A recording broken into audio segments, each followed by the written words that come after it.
Hi all, welcome back. This is going to be a bit of a strange, different one for me.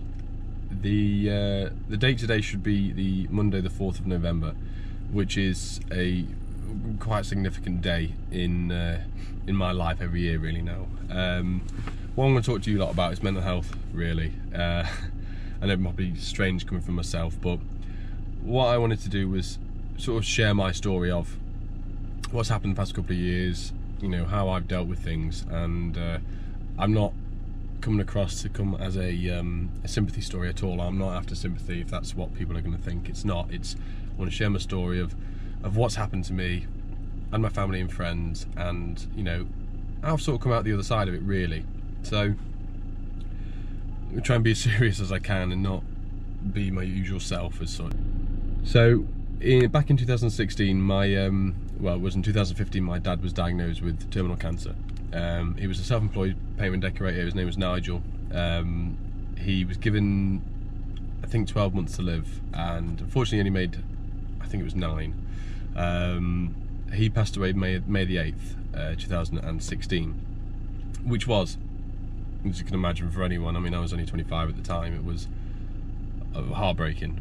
So we managed to spend, you know, the last couple of months making memories with my dad, and some people don't get that opportunity to, and we did. We made some very nice memories with a little family holiday and everything like that. But the sort of worst part about it all, should I say, was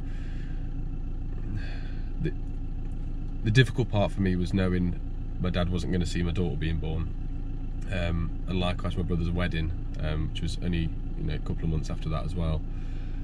But it's life, unfortunately, and like Dad used to say to me, the world doesn't stop when someone dies, and it is very true. It's the case. Everyone's got to continue, and I took myself back into work and family life pretty much instantly. I couldn't sit and mope and cry all day, because he wouldn't have done the same. Like, he would have been at me, yeah, go back to work, got to do this.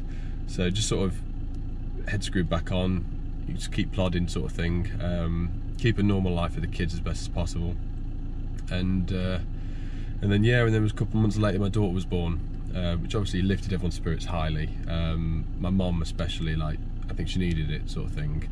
And yeah, everything was great. Everyone was enjoying life, should we say. The parts where you turn around and you sit and you know your dad would love that sort of thing. He was a very family orientated man, should I say. I said that right. And he'd have loved every second of it, and that was the still upsetting, the bit that eats you away every time you got a happy moment. You remember a sad moment, should we say, but we kept plodding, and this is the time where my friend moved into the back of me, so our gardens are joined. We shared gardens at the back, and I was helping him do his house up, and he spent a lot of time with the kids, and we asked him to be Hallie's godfather, which was great. He was over the moon about it, he really was. I've been knowing him for a couple of years through work and bits and bobs, and we were very, very similar, both taking the mick constantly, laughing, joking, smiling, like never taking anything really too seriously. But I think that was one of the key things in his life, where we never saw what was really going on in the background, what was really, really ticking over in his head. As being one of his closest friends, and being friends with his best friends as well, between us all, you never really saw any issue deep down, should we say. He never spoke out, never really truly how he was feeling. Not that we would ever sit him down and man to man, you know, how are you feeling? That never happened, because we never felt like it needed to happen. It was never in our heads that had to happen, if that makes sense. And it was a month after Hallie was born, we asked him to be godfather, and then on the 4th of November 2016, unfortunately he took his own life, and I was the one to find him after having a chat with him the night before. A few things weren't going quite to plan in his life, and we sat down, we had a chat, and everything seemed fine. I had a hug, had a laugh, spoke about the next day, and I popped round after we'd been shopping, and yeah, found him, and I'm not gonna lie, it was horrible, it was terrifying. to describe it really. I mean, I've told this story several times to several different people of close friends and family that I've wanted to know, and it doesn't get any better how many times you say it, and there was never really a true answer as of why. We never will know, and that's one of the worst things about it all, is we never really know why he did what he did. And this is the sort of reason why I want to make this video, to say to people, you need to open up, you need to speak to people, you need to a stranger, to your friends, to your family, to anyone. And I sort of had to take my own advice of what I've just said for when I was trying to carry on with my life, because it hit me more than it hit me with my dad. We were expecting it with my dad. You know, I tried to carry on and be proud, make my dad proud, because he was proud of me for the stuff I've done and the business and everything. And I sort of just had to try and do the same for my friend. Pretty much just chuck myself back in it, and it ate me up big time.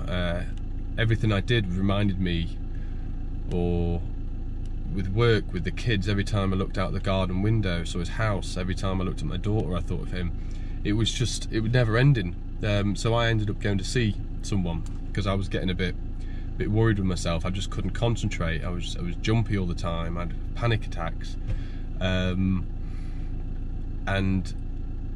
to top it all off, his funeral was on a Friday, and then it was my brother's wedding on the Saturday the next day. So such mixed emotions that was going on through my head, and it was very difficult. But I did speak out. I spoke to my other half, Soph, constantly, my mom, my brother, all friends of family, like friends, and I did. And the thing I found that helped me a lot, and it genuinely is just speaking to people, is going to customers' houses, right? People that have never spoken to me before or never seen me before, and I'd ended up just waffling at them, telling them how I felt. And it was good for me, because every single person is different. Every single person has a different opinion of the outtake, or you know, what I could do to feel better, and that's what it was that was making me feel better. It was just telling people of how I'm feeling, and then people just sat back and listening, and then just adding their little bit, and it really did help me to a great deal. And I went and spoke to someone professional about it, and they said, you know, the different people that come in to speak to them, they're more than happy that I was okay. You know, I was happily speaking about it. I was speaking about my emotions and how I'm feeling, and which then also made me feel better. Not that I was ever under the dark cloud, should we say, thinking that I was ever going to, you know, hurt myself or anything like that. That was never in me. That was never in my thoughts. But it's the steps that I thought would. Is this what happens? Is this what it leads to? I'm not sure. So I went out straight away and I spoke to someone, and it cleared things up in my head, should we say. It helped me out a lot. And I mean, some people listening to this might turn around and say, absolute rubbish. I can't say I've ever experienced mental health to any degree compared to some people at all. But with all this stuff going on in my life, good and bad, it eats you. Especially when you're trying to run your own business, and you've got a young family, and you've got a mortgage to pay for. It does, and it builds up, and it builds up, and it builds up to the point where you can see some people just snap, and that's the point where you want to try and completely avoid and steer away from. So the whole purpose of this video is, you know, to all the tradesmen that are hopefully going to watch this and see this, and you might completely agree with what I'm saying, of stuff does build up on you, and it gets you, and it eats you, and you think, being a man, you think, oh, I'll sort that out, I'll do that, I won't speak to my wife, you know, I don't want to worry her, I don't want to do this. But why not? Speaking to someone isn't going to hurt at all.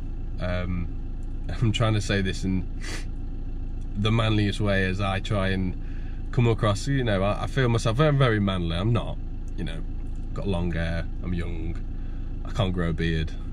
You know, there's other men out there that would say themselves, I'm a manly man, you know, that you don't need to speak about this. But if it's affecting your life in any way, shape or form, you know, if there's any thoughts in the back of your head, there's any stresses that you need to get off your chest, just speak to someone.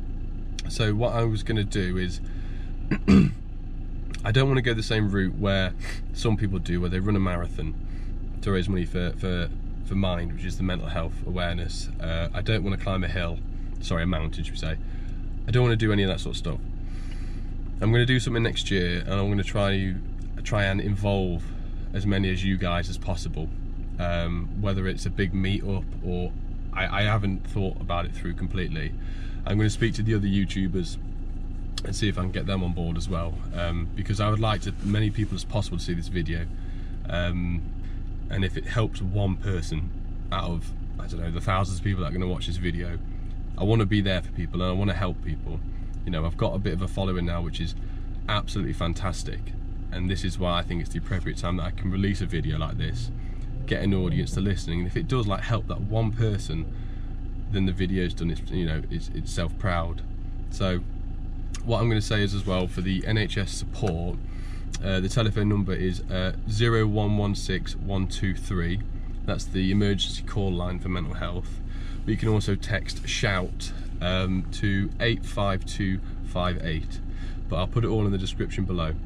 No matter how low and how bad things get, there's always a better way. There's always a way out. There's always a solution, and I promise you that. And unfortunately, I couldn't be there for my friend, but I want to be there for other people, and I want to make that difference to you guys, to anyone, so they don't have to go through the heartache that my friend went through and his family went through.